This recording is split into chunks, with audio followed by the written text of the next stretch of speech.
আগামীকাল মিরপুরে শুরু হতে যাচ্ছে বাংলাদেশ এবং পাকিস্তানের মধ্যে প্রথম টেস্ট ম্যাচ। গত মাসে পাকিস্তান দল বাংলাদেশে এসে ওডিআই সিরিজে ২-১ ব্যবধানে হেরে গিয়েছিল। লক্ষ্য এবার টেস্ট। তার আগে বলি প্রিয় দর্শক, আপনারা জানেন ২০২৪ সালে বাংলাদেশ পাকিস্তান সফরে গিয়ে দুটো টেস্ট ম্যাচে পাকিস্তানকে পরাজিত করে, অর্থাৎ হোয়াইট ওয়াশ করেছিল। এবার ঘরের মাটিতে পাকিস্তানের বিপক্ষে দর্শকদের ডিমান্ড কিন্তু আগের মতোই থাকবে। এবারে জানিয়ে দিচ্ছি পাকিস্তানের বিপক্ষে প্রথম টেস্ট ম্যাচের সম্ভাব্য একাদশ।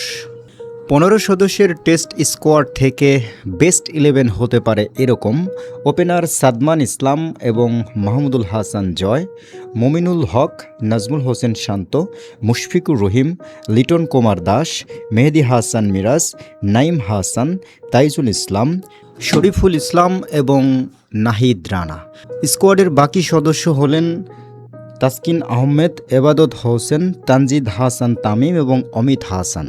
এবারে জানবো এই টেস্ট ম্যাচটি জেতার জন্য কি কৌশল নিয়ে এগুতে পারে বাংলাদেশ।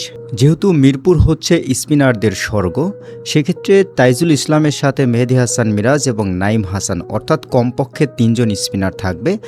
আর বর্তমান সময়ের সেরা গতিদানব নাহিদ রানার সাথে শরীফুল ইসলামকেই দেখা যাবে।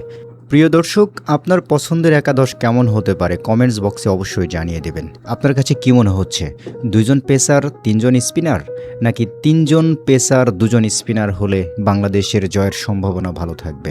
Thank you for watching, please like and subscribe.